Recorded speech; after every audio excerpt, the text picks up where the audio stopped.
Bonjour à tous et bienvenue sur ma chaîne. Quand on pense décision, généralement on pense réflexion. On réfléchit et puis on prend la décision. On va voir dans cette autre vidéo qu'il y a un autre élément qui peut rentrer en jeu, et je dirais même qui doit rentrer en jeu si on veut prendre de bonnes décisions.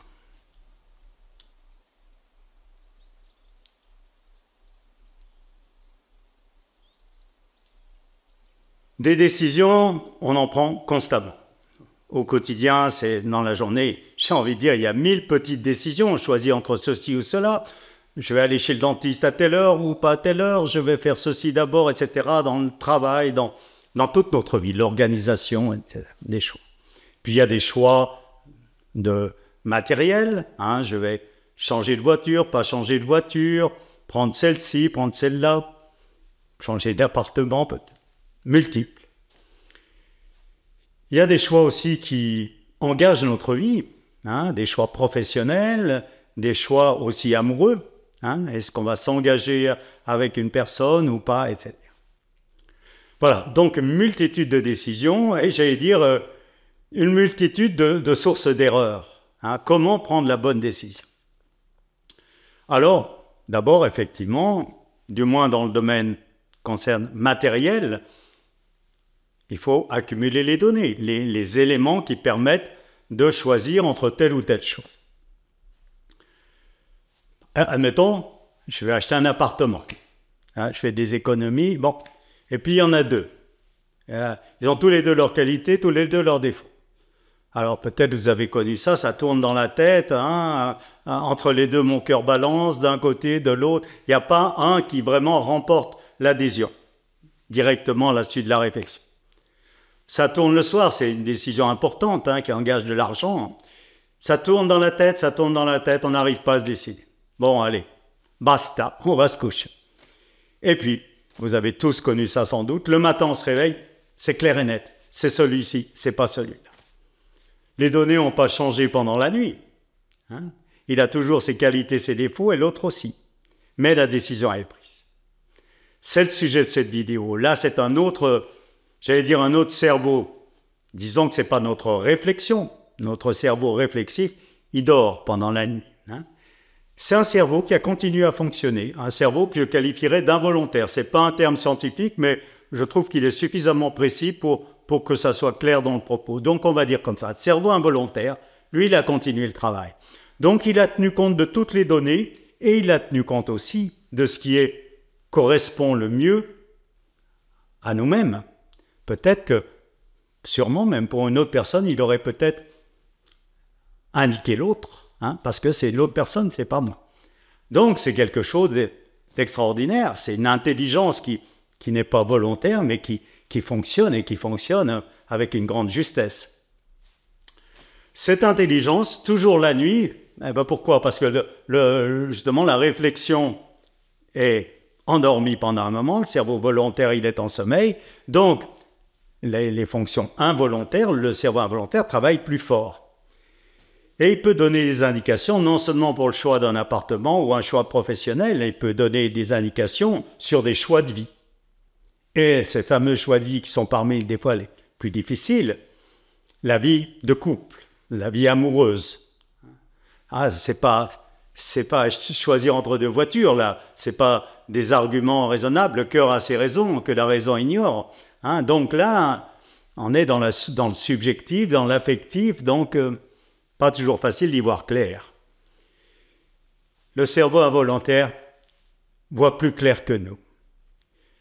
Et parfois, il nous prévient justement qu'une situation, ça peut être dans la vie de couple, ça peut être une situation professionnelle, ça peut être autre chose. On va prendre la vie de couple parce qu'une personne m'a raconté son exemple et justement qui montre que le cerveau involontaire, il va nous envoyer des signaux d'avertissement si on fait fausse route, alors sans s'en rendre compte.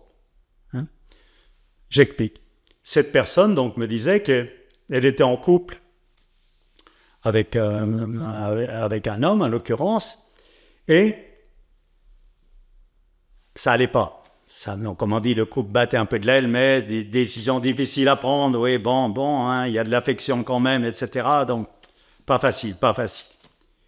Mais il y a un moment où ça devenait dangereux pour elle sans qu'elle s'en rende compte. Mais par contre, son cerveau involontaire s'en rend compte. Il lui a envoyé des rêves d'avertissement. Premier rêve, elle est dans sa voiture, c'est le véhicule de notre vie, la voiture dans les rêves, dans le symbole. Il y a un virage à prendre, elle ne le prend pas. Ça dit bien ce que ça veut dire. Hein? Du coup, sa voiture sort de la route, elle est abîmée sur le côté, mais c'est pas grave. Bon, premier avertissement, on va dire sans frais ou à peu de frais. Bon, la personne continue hein, sa vie, elle ne prend pas la décision. Le rêve renvoie un deuxième message. Là, la voiture quitte la route dans ce virage qu'elle ne prend pas, mais par contre, la voiture est détruite. Ah, déjà, l'avertissement, il est un peu plus appuyé. Bon, la vie continue, hein, plus facile en l'occurrence à continuer comme ça qu'à prendre la décision qui est difficile. Hein. Mais là-haut, j'allais dire, ce cerveau involontaire, il sent le danger, il y prévient. Là, la personne me racontait, le couple, les deux, ils sont dans la voiture, ils font marche arrière. Ça veut dire qu'ils ne vont pas prendre la décision. La voiture brûle, ils brûlent tous les deux. Et la personne affolée le matin, oui, j'arrête tout de suite cette relation. Il a fallu quand même 1 an hein, pour que la décision puisse se prendre. Voilà. Donc, ce cerveau involontaire, il a une clairvoyance qui dépasse de loin la nôtre. Et dans des cas comme ça peut être vital. Hein. J'ai connu une personne justement qui n'avait pas pu prendre ce genre de décision en couple. Ça va pas, mais elle avait, comme elle me dit, elle avait rien à reprocher à son mari quand le mari est violent, etc. Bon, même si c'est pas toujours facile dans ces cas-là de séparer, mais bon. Mais là, elle n'avait rien à lui reprocher, mais il n'y avait pas d'amour. Elle le savait, hein, qu'il y avait une décision à prendre qui n'arrivait pas. Et là, eh bien, ça peut se retourner contre soi-même. Il y a une décision qui n'est pas prise, donc c'est de l'énergie qui reste à l'intérieur. Et ça, c'est jamais bon, ni au niveau physique, ni au niveau psychique. Ça fait de la casse. Si ça ne s'exprime pas naturellement dans la décision, eh bien, ça reste à l'intérieur et c'est de l'énergie qui part dans tous les sens. Eh bien, c'est ce qui se passait. Elle me dit, j'y comprends rien. Hein, je suis jamais malade. Cette année, ça n'arrête pas. Ah, j'ai dit, bon, tiens. Moi, je fais le lien, mais je lui dis rien, ça ne me regarde pas d'abord. Hein. Puis après, elle me dit, c'est dingue, tout tombe en panne. La machine à laver, le frigo, j'ai cabossé ma voiture, etc. Ah, je lui dis, ah oui, tiens. L'énergie, elle peut aussi... Ah bah, ces énergies folles, j'allais dire, elles peuvent aussi faire de la casse à l'extérieur.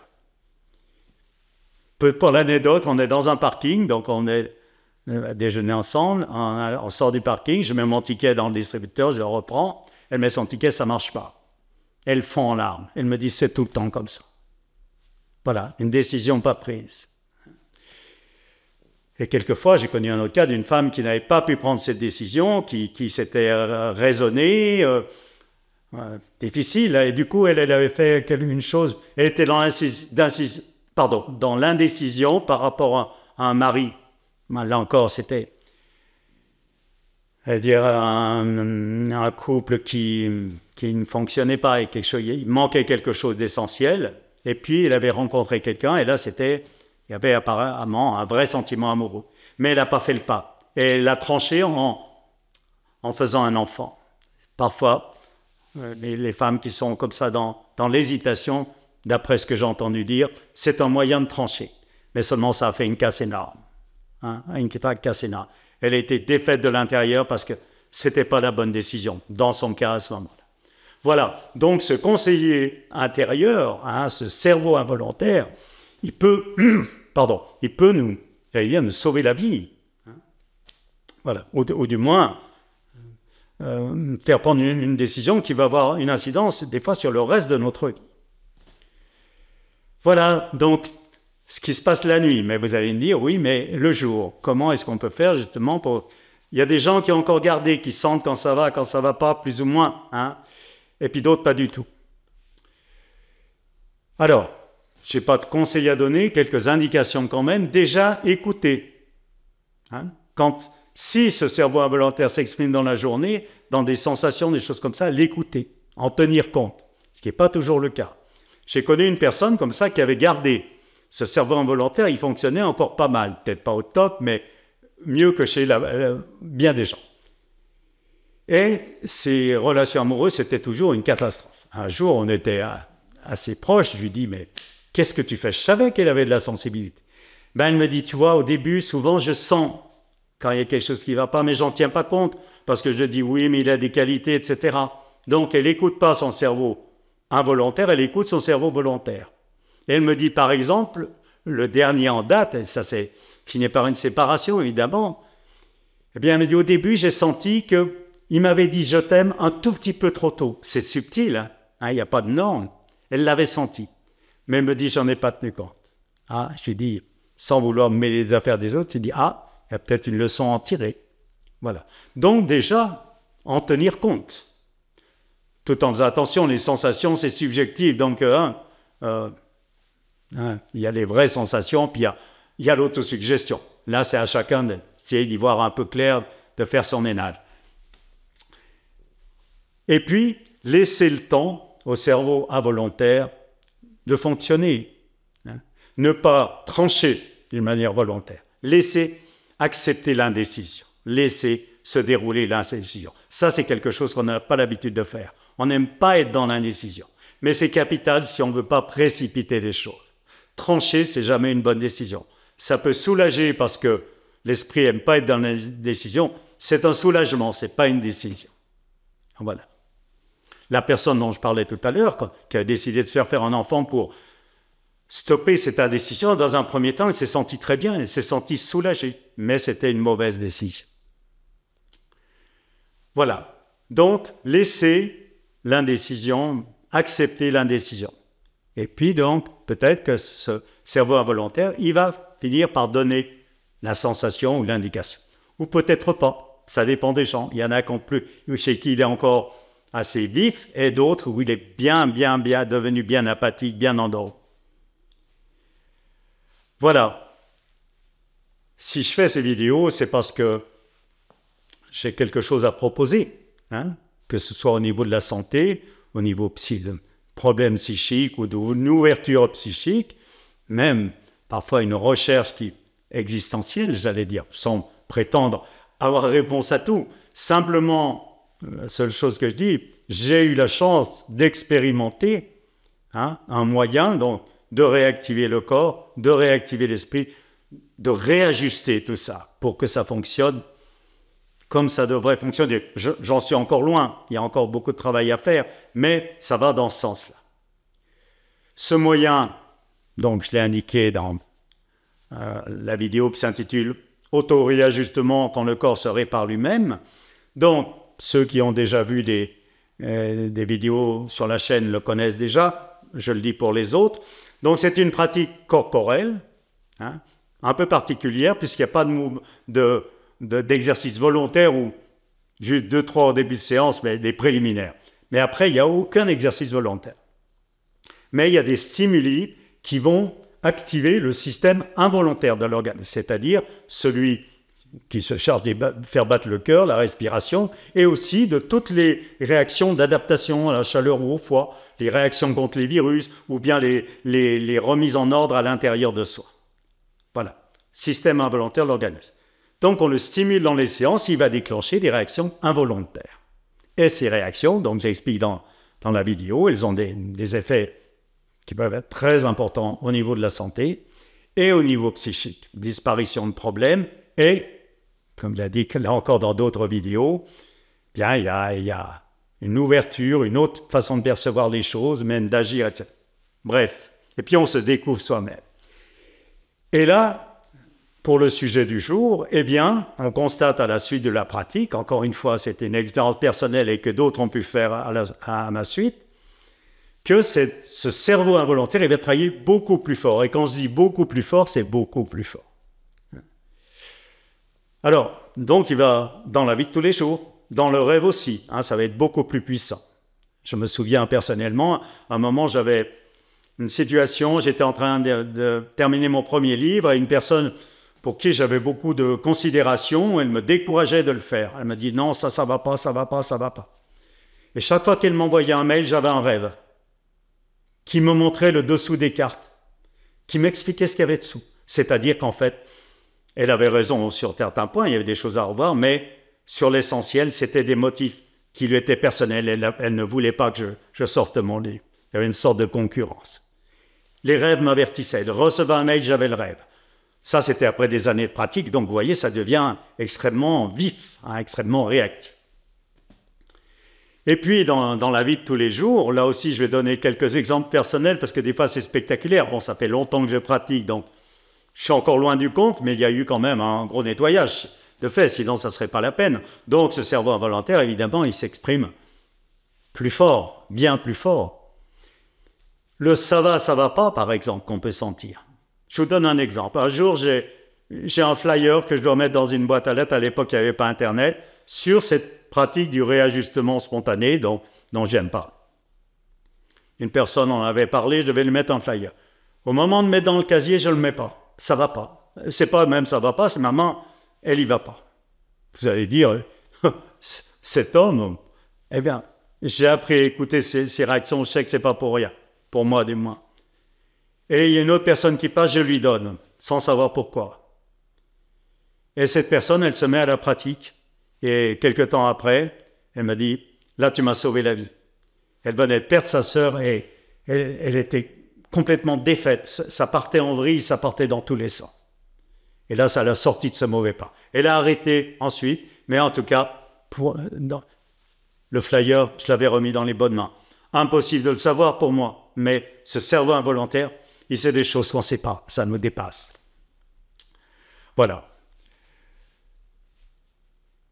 Et puis, dans la vie de tous les jours, personnellement, c'est des indicateurs dont je tiens compte parce que j'ai appris qu'ils étaient fiables dans la vie amoureuse, par exemple. Là, on est dans la subjectivité. Comment savoir si on a juste, si on n'a pas juste, si on n'est pas manipulé par nos besoins inconscients, nos manques affectifs? Eh bien, en ce qui me concerne, là encore, je ne veux pas étaler ma vie, mais c'est quelque chose d'assez léger, et puis c'est quand même assez significatif, avec quelle force ça peut s'exprimer. Bien des fois, il m'est arrivé de penser à une personne avec qui donc j'avais une relation amoureuse, et puis il y avait du plus et du moins, et des moments dans ma tête, je pensais à ce qu'on appelle ces défauts, les choses qui n'allaient pas pour moi, et j'avais un grand sourire. Bon. Je sais ce que ça veut dire par expérience. Ça veut dire que oui, il y a tout ça, mais c'est bon. Hein? Voilà. Et puis d'autres fois, par contre, ça m'est arrivé pour une autre personne, eh bien, je pensais à elle, et même pour des choses positives, et la tête, elle fait ça. Et pas une fois. Hein. Voilà. Ça me regarde que moi, ce sont des signes personnels, des signaux personnels que m'envoie le cerveau involontaire. Chez d'autres personnes, ça se manifestera autrement. Mais en tout cas, pour dire que c'est fort, et que ça contredit même, dans les deux exemples que je viens de donner, l'analyse consciente. Ah oui, cette personne a ses qualités, mais la tête, elle fait non. Ah, cette personne a ses défauts, et la tête, elle... Voilà.